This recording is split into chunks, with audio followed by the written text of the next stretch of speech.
Muito boa noite a todos. Muito bom a gente ter tomado essa decisão, escolhido vir aqui hoje. Para alguns pode parecer que não, pode parecer que é uma decisão pessoal, mas tenho a certeza de que não. A gente sempre angaria amizades, vibrações, a cada vez que a gente toma uma decisão. É fruto dessa conjunção entre o eu e os amigos espirituais. Hoje nós viemos pensar sobre, queremos partir dessa nossa conversa sobre a força do pensamento, inclusive para fazer a nossa contribuição nesse sentido do Setembro Amarelo, já que não é apenas o suicídio que a gente precisa pensar, nós precisamos pensar sobre o ambiente mental do suicídio, que é a depressão. O que nós temos feito com os nossos pensamentos? Que pensamentos têm povoado, habitado as nossas almas, as nossas vidas, as nossas mentes?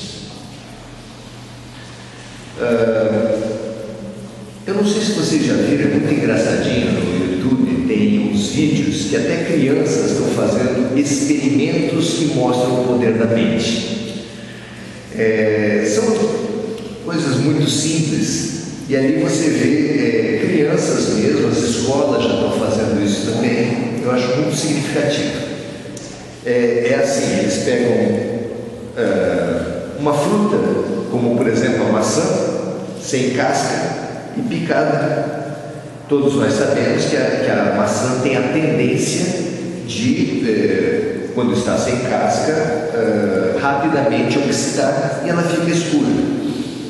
Eles pegam dois potes com partes iguais da maçã e a criança passa a emitir pensamentos positivos para um pote, pensamentos de carinho, que é muito gostoso você ver uma criança pequenininha fazendo pensamentos positivos, e o outro ela briga seriamente com o potinho de maçã, reprimindo o potinho de maçã, como quem reprime, como ele mais ou menos imita os adultos que dão bronca nele. É muito bonitinho e é muito útil, porque mostra pouco tempo depois o pote, aqui foi pote elogiado, está com a maçã bem clarinha, e o pote que foi dado bronca está com a maçã bem escura. E isso é muito concreto, é muito infantil, mas é muito concreto, acontece mesmo. E é com esse pensamento que muito claro que eu estimulo vocês a fazer o nosso pensamento aqui a respeito de depressão. Por quê? Porque quando Jesus fala que nós somos deuses, há nisso, como tudo no Evangelho, sei lá, centenas de interpretações, todas elas corretas.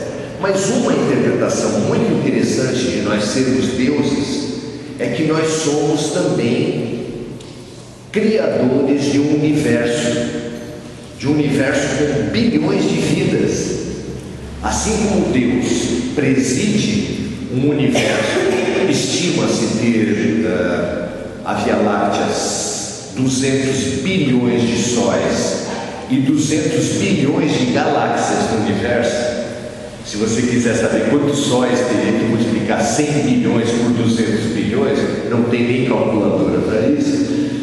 Nós também somos deuses de um universo, do universo das nossas moléculas. Quantos átomos tem nas moléculas? Quantas moléculas nós temos no corpo e quantos átomos tem nas moléculas? E todas elas estão sob a nossa influência. O teor, o estímulo ou a repressão, o que nós fizemos com as nossas moléculas vem basicamente dos nossos espíritos. E isso é muito interessante, porque se a maçãzinha da criancinha fica claro, fica escuro, de acordo com o pensamento dela, e cá entre nós o pensamento de uma criança, pelo menos no negativo, não se equipara ao nosso. Infelizmente a gente cresce e aumenta a nossa capacidade destrutiva dos nossos pensamentos, né? O que nós temos feito com as nossas moléculas? Vocês já imaginaram isso? Porque a medicina, se vier um médico aqui falar de doenças psicossomáticas ao longo do tempo, a medicina tem aumentado muito as doenças que eles acreditam ser psicossomáticas. Acredito que todos estejam acostumados com esse termo, mas na verdade a psicossomática estuda as doenças físicas que têm entre as suas origens o nosso padrão mental. E cada vez mais se tem percebido que as nossas doenças têm origem mental. Já não é mais só a insônia, só a gastrite, mas há uma infinidade de doenças que são produzidas pela nossa mente. E aí a gente começa a pensar num mundo como o de hoje. Que ideias vocês percebem que prevalecem no mundo de hoje? A começar por você mesmo. Que ideias você tem cultivado? Por exemplo, você tem estado otimista a respeito do mundo? A respeito do Brasil, por exemplo? Nós estamos num momento particularmente crítico, né? Você tem estado otimista a respeito do Brasil, da política que se faz no Brasil e no mundo, da religião? A própria religião tem deixado você otimista? Porque não são só os nossos dirigentes que têm produzido desvios de comportamento, desvios econômicos, de corrupção, mas também os nossos líderes espirituais. Para nossa parte importante da nossa tragédia hoje em dia é como os líderes espirituais de diversas religiões têm usado o espaço religioso para dar vazão às suas taras sexuais. Não são só os padres, não são só os pastores, xamãs, líderes ligados ao hinduísmo e um líder, pelo menos, ligado à mediunidade, um dos mais destacados médiuns brasileiros, que também fez uso do espaço do sagrado para dar vazão às suas taras sexuais. Que efeito isso dá em nós? Cada notícia dessas: pedofilia, abuso sexual, corrupção, terrorismo em nome de Deus. Olha que tempos são esses que nós estamos vivendo.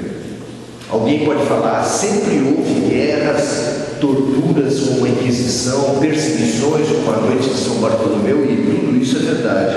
Mas o conjunto da obra, das notícias das nossas almas, ele precisa ser muito investigado. Por quê? Por que vocês acham que deve ser investigado esse impacto que tem o noticiário, a vida, os fatos sobre a nossa alma? Em primeiro lugar, porque o que atinge a nossa alma atinge também o nosso corpo. E isso não atinge só na visão espiritualista, espírita, não atinge só a partir dessa encarnação, como no experimento da maçã ou como a visão das pessoas. Ele também atinge através das gerações, através das vidas sucessivas. E só para falar, ainda que muito rapidamente, no espaço que é possível, da gente aqui, você tem essas crenças que nós precisamos pensar. Que crenças você tem nutrido na sua mente? Por exemplo, se eu perguntar aqui quem acredita em Deus, acredito que a resposta vai ser majoritariamente positiva. Quem acredita em Deus aqui? Né? Quem acredita no mal? Que existe o mal na Terra? Né? A maioria das pessoas acredita que sim. E no entanto, Jesus nos alerta: não podeis servir a dois senhores, a Deus e a Mamon, que aí conforme a tradução fica a Deus é o dinheiro ou a Deus é o demônio. Mas nós não, nós acendemos uma vela para Deus e está no diabo, fala a verdade. A gente acredita nos dois, não é? Será que é bom acreditar nos dois? Acreditar no bem e no mal, na luz e na sombra? Será que é verdade que o mal existe? Ou é uma crença apenas na nossa cabeça? Muito importante nós examinarmos isso. E eu apresento para vocês essa tese, que o mal não existe. Que para Deus existir precisa ser um Deus todo-poderoso, ou não. Ou alguém acredita num Deus 20% poderoso. 10. 5. Porque se todo o mal for origem das sombras e só o bem for origem de Deus, Deus está perdendo de goleada. Então Deus não é bom ou não é todo poderoso. O que vocês acham? Deus não é bom ou não é todo poderoso? Para existir o mal, você tem que fazer uma opção. Ter crenças contraditórias dentro de você faz um efeito muito grande, parecido com aquelas aulas de física que tinham um ponto e as forças que agiam sobre aquele ponto eram representadas por setas.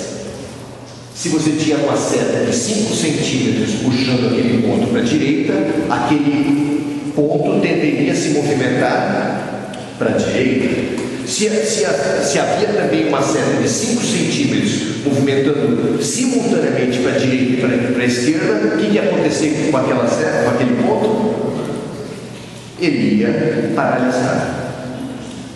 Nós acreditando em Deus e no demônio, no bem e no mal, o que acontece com as nossas vidas?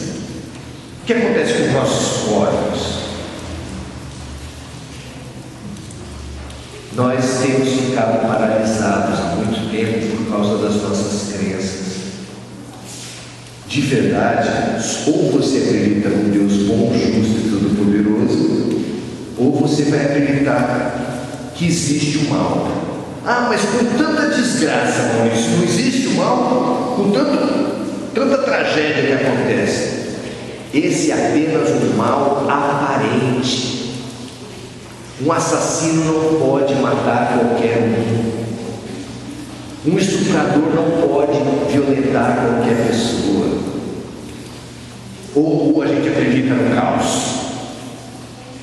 Essa é outra crença muito forte. Qualquer coisa pode acontecer com qualquer um a qualquer momento. A gente não tem essa impressão quando assiste o jornal? Pois é essa tese oposta de Deus. E você aprende com as leis das vidas sucessivas, a lei de ação e reação, e principalmente com a lei de atração, que não é assim que as coisas funcionam. Vocês se lembram daquele filme O Segredo, livro que fez muito sucesso há um tempo atrás? Hoje a física quântica já dá matrizes científicas para isso, porque a física quântica fala que a volta de todos os corpos e de todos os seres é formado um campo, provavelmente coincidente com a realidade antiga do espiritualismo, que é o que tem à volta da gente? A aura, que é representada à volta dos santos desde a antiguidade com aquela aura pequena à volta da cabeça, a aura pequena chamada de auréola. Então nós temos, há muito tempo, por diferentes fontes, nós sabemos que trazemos um campo à nossa volta. E esse campo energético funciona parecido com um campo formado pela nuvem carregada de energia. A nuvem, quando é carregada de energia, ela tende a descarregar assim que encontre, por exemplo, um para-raio, um objeto metálico, contudo, propício para receber. Nós temos um campo, nós formamos um campo à nossa volta, e o que forma esse campo energético são os nossos pensamentos, os nossos sentimentos, as nossas palavras e as nossas ações. Isso tudo, o conjunto das nossas manifestações, forma um campo energético à nossa volta. E esse campo energético atrai outros campos energéticos similares ou contraditórios. É por isso que as pessoas mudam de emprego e continuam tendo chefe chato. Mudam de prédio e continuam tendo vizinho inoportuno. Muda de marido, muda de casamento e continua tendo marido entregue. E no Brasil mudamos de governo, tem mudanças, mas são mudanças que não mudam. Por que nós temos mudanças que não mudam na nossa vida? Vocês imaginam por quê?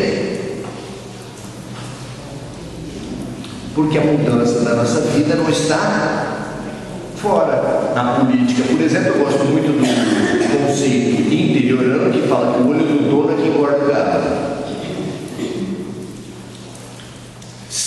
Entre tantos homens, você só escolhe trem. Entre tantas situações, você só escolhe situações ruins. Por que você escolhe? Como é que você escolhe? Você acha que alguma mulher que é vitimizada, ela tem a intenção, concretamente, de achar abusadores? Alguém acha isso? A coisa é muito mais inconsciente.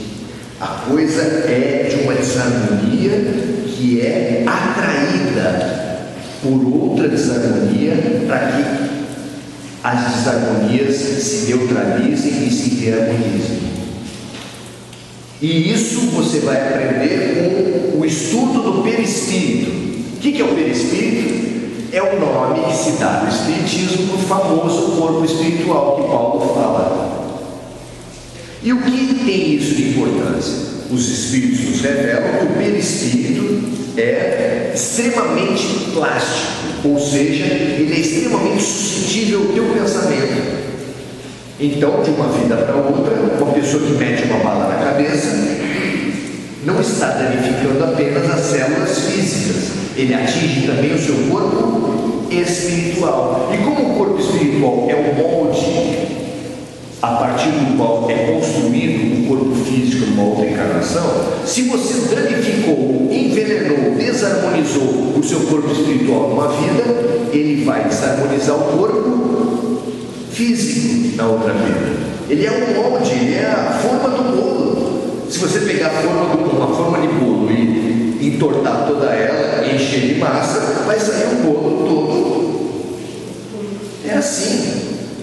É esse o mecanismo. Não é um Deus justiceiro, condutor de cavalos que pune o assassino para ele ser assassinado. Não é o que diminui a fertilidade de um casal que abortou muito em outras vidas. Isso são leis, são desarmonias que nós criamos para nós mesmos e que depois provocamos situações que vão nos ajudar a valorizar a vida, a valorizar a paternidade, a maternidade, a nos reharmonizar. É por isso, aí você entende a dor não mais como uma adversidade, porque nada nos é adverso no universo de Deus. Não é contrariedade, porque nada é contra nós. Você vai perceber em tudo tratamentos. E quando você percebe tratamentos, você deixa de se boicotar, deixa de nutrir crenças doentias e desarmonizadoras. A maior de todas as crenças desarmonizadoras e doentias é o egoísmo. Nós aqui todos comparecemos nessa sala com algumas certezas. As mulheres, por exemplo, pensam que são mulheres. Os homens pensam que são homens. Os brancos pensam que são brancos, os negros pensam que são negros, os japoneses também. Todos aqui somos iludidos, são crenças que a gente vem carregando, porque nós não somos de verdade nada disso. Os homens não se ofendem, mas não são homens. As mulheres, os brancos, os japoneses, os negros, nós apenas Estamos. É uma roupa que a gente está usando momentaneamente. E essa crença é profundamente adoecedora e desarmonizadora. Você achar que é assim. Por quê? Porque é baseado no pensamento de homens que se acham que são homens e que ainda se acham superiores às mulheres, que há a opressão contra a mulher. E a opressão do branco contra o negro, do rico contra o pobre, do judeu contra o palestino. Quando nós não soubermos apenas intelectualmente, mas cair a ficha dessa crença desarmonizadora, o que vai acontecer? Quando o machão souber que na próxima vida ele pode nascer mulher, será que ele vai achar que o homem é tão superior assim? Se o rico souber que a tese de alguns ricos é que todo pobre é vagabundo, se ele souber que ele na próxima pode nascer pobre, o que será que vai acontecer com essa tese dele? E o judeu que souber que na próxima pode nascer palestino? Já imaginou isso? O racista que souber que pode nascer negro? Isso é profundamente terapêutico para as nossas vidas. É profundamente pacificador. São crenças, são ilusões doentias que a gente vem cultuando há muito tempo e que está na hora de dizer: chega. O pessimismo, o negativismo, que é a crença no mal, é outra crença doentia. A nossa maçã está escurecendo, a nossa maçã está apodrecendo, gente. E apodrece em primeiro lugar nos nossos corpos, mas apodrece também nas nossas relações familiares. Ou vocês aqui não tem ninguém na casa de vocês, nas relações de vocês, que está muito pessimista. Tem quadros nas nossas casas que mostram pessoas extremamente pessimistas. Todos nós temos esse quadro. Chama-se espelho.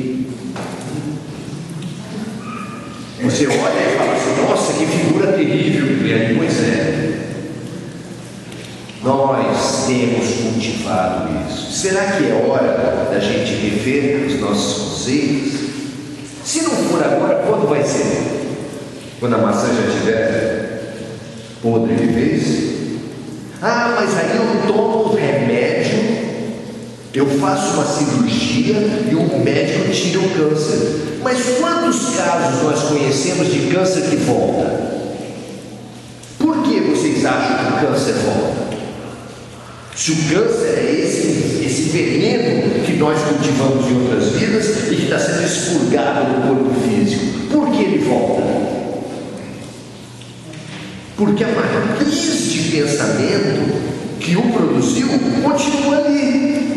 Eu não me esqueço, para mim foi muito impactante ter visto uma vez um senhor que tinha feito uma traqueostomia, aquele furinho que se faz aqui na traqueia, e que ele aproveitou o tamanho do furo, que era exatamente o tamanho do cigarro, e fumava por ali. Aí as pessoas vêm para cá com a mesma crença, que eu vou lá no centro espírita e eles vão tirar as minhas desarmonias espirituais. Isso acontece? Claro que sim. Se você estiver pesado, desarmonizado, com energias ruins, você deve vir até o centro espírita? Claro que sim.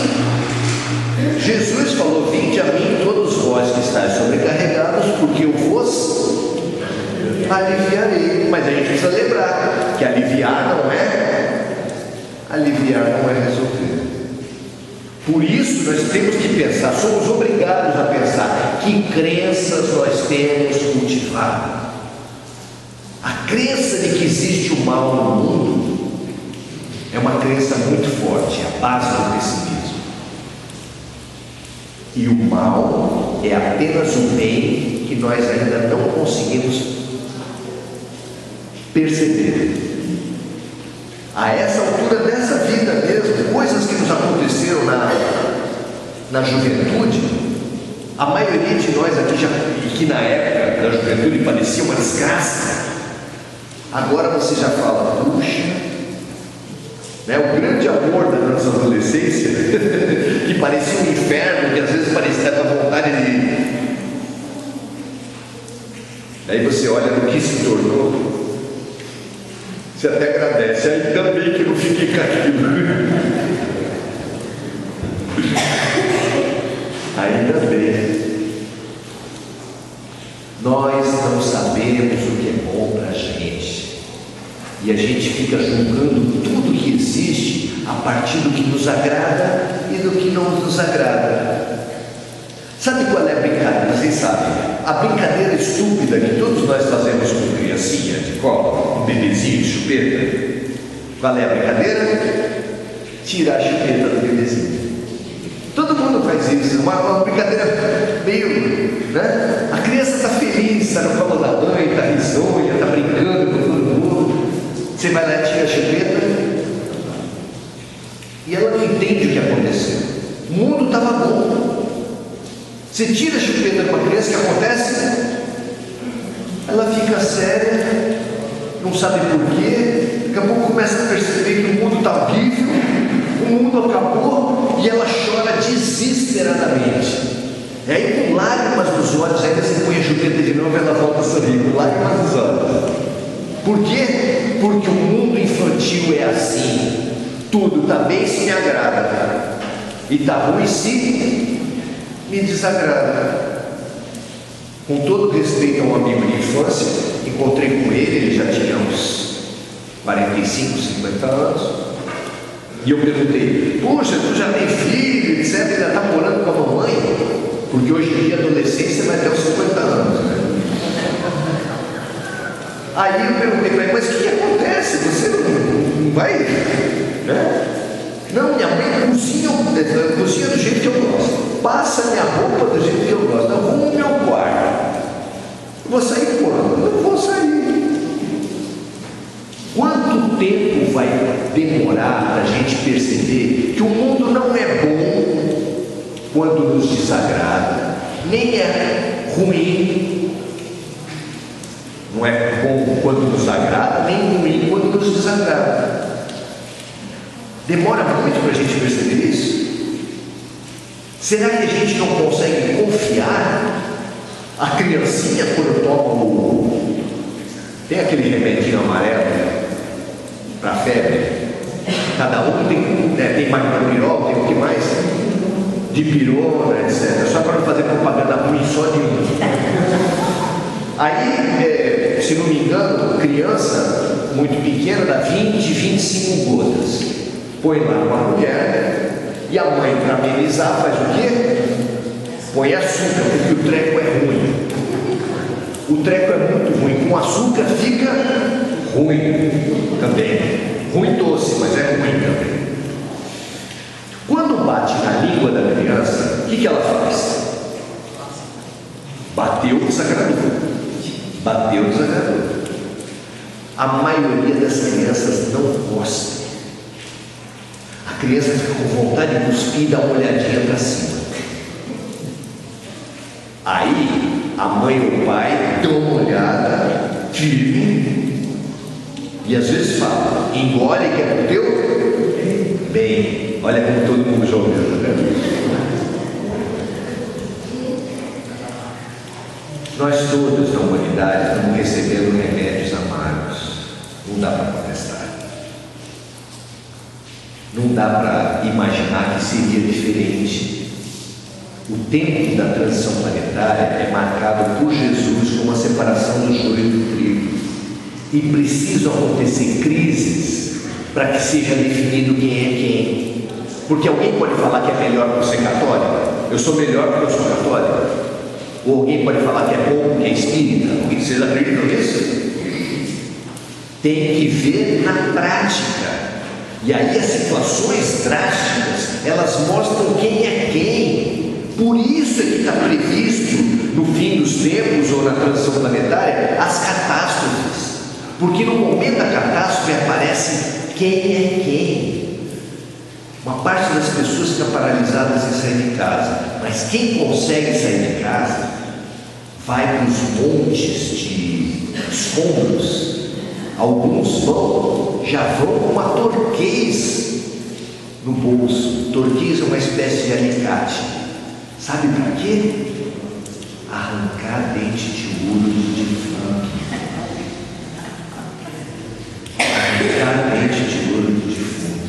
Teve uma tragédia que aconteceu no Rio de Janeiro, as chuvas lá na região serrana, e eles tiveram que colocar todos os escombros em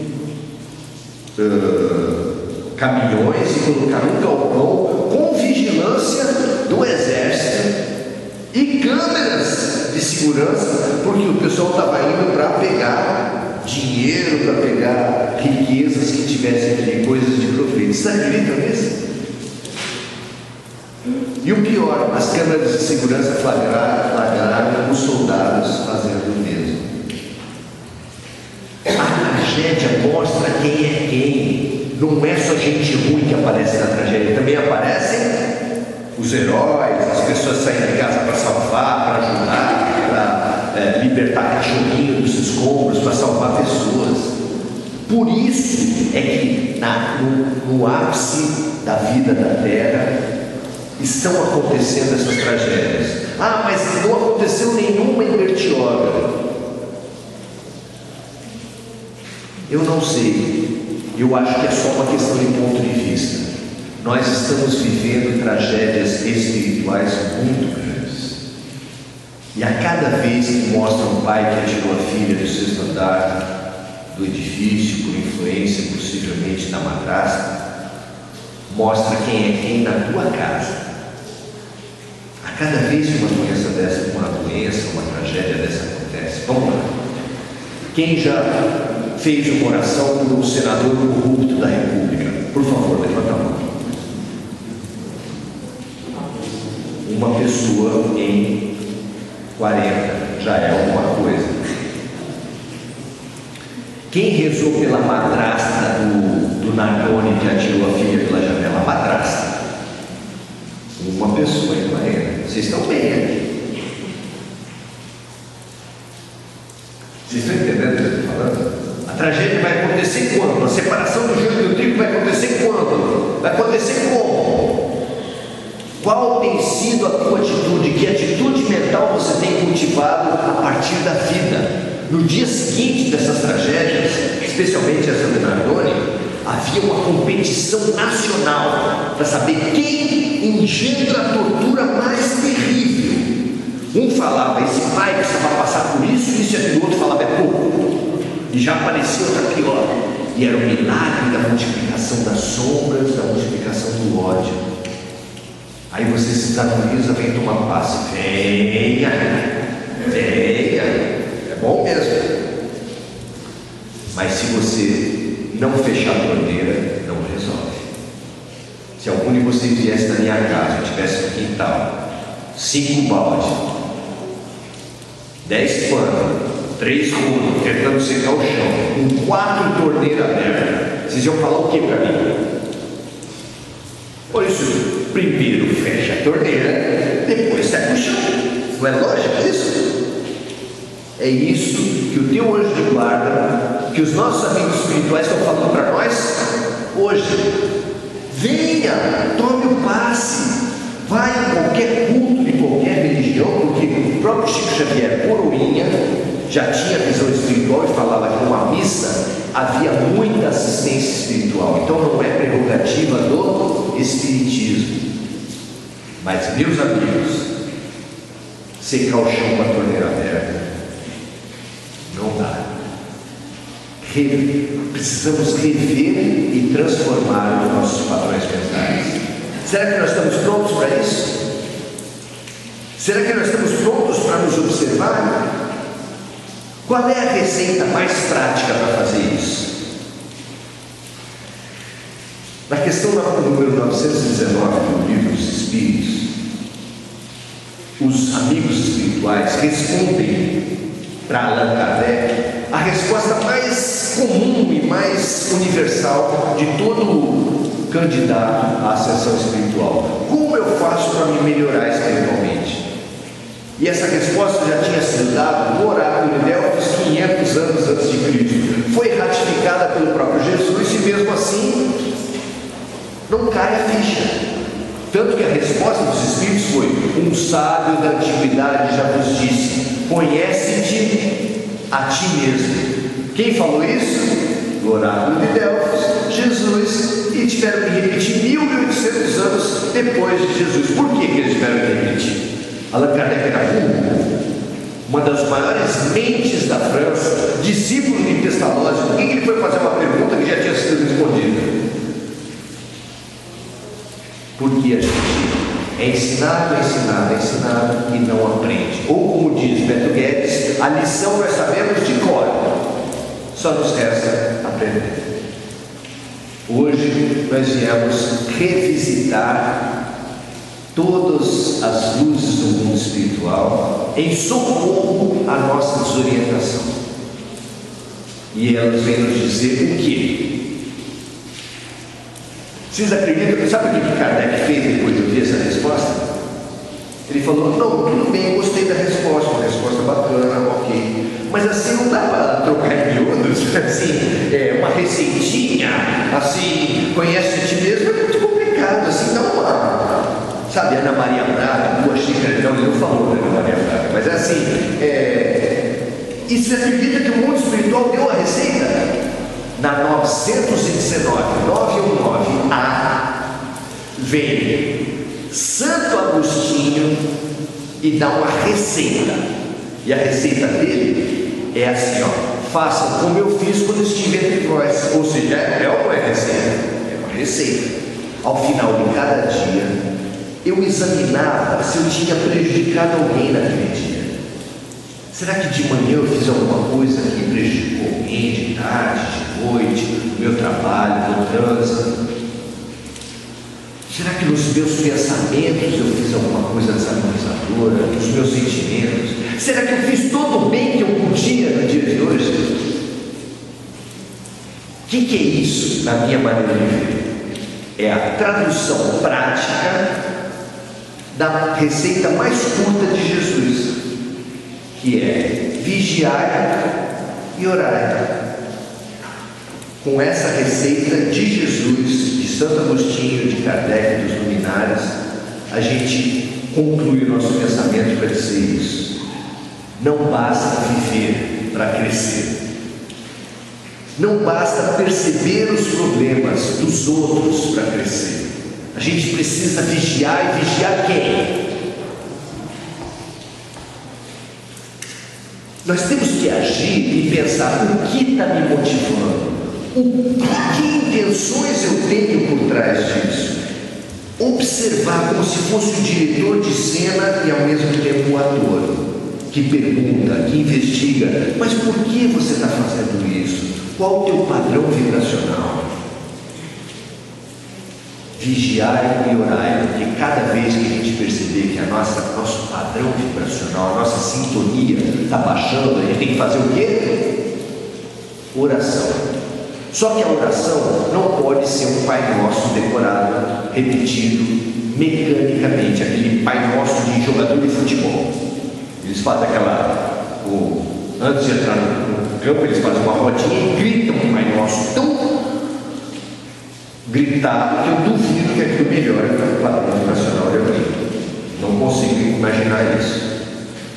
Nós precisamos de tudo o que for oração, e oração é tudo o que eleva a nossa vibração. Se nós tivéssemos tempo aqui, a gente poderia fazer uma troca de experiências. Para o que melhora a vibração é caminhar na praia com água até o joelho. Caminha, volta ao outro. Tem gente que canta, porque quem canta, seus males escutam. Tem gente que dança em casa. Tem gente que abraça a árvore. Tem louco que abraça a árvore. Aí tem que disfarçar, né? Porque você sai na rua assim, não dá para abraçar a árvore, você não vai falar: ih, Maurício bebeu de novo. Aí você tem que dar uma disfarçada. Eu ponho a mão assim, fico olhando, falando com a árvore mentalmente, porque senão é muita bandeira, né? Nós precisamos ter receitas de do que nos eleva espiritualmente. Você precisa ter no teu celular músicas que melhoram o teu padrão. Você precisa ter imagens que sugiram essa elevação de padrão vibracional. Senão vai ser quanto pior, pior. Quanto mais notícias, quanto mais conversas, quanto mais fofocas, mais você vai se tornar pessimista e participar do milagre da multiplicação das sombras. Já se você conseguir estancar, entregar para você um legado de pessimismo, e você conseguir estancar ali, não reproduzir, não passar, e ao contrário, conseguir transformar aquilo num legado de positivismo, de crença, de fé, de certeza no sentido positivo de todas as coisas, você vai estar fazendo parte do milagre da multiplicação da luz. A decisão sempre esteve na nossa mão, continua na nossa mão. Boas decisões para todos nós. Obrigado.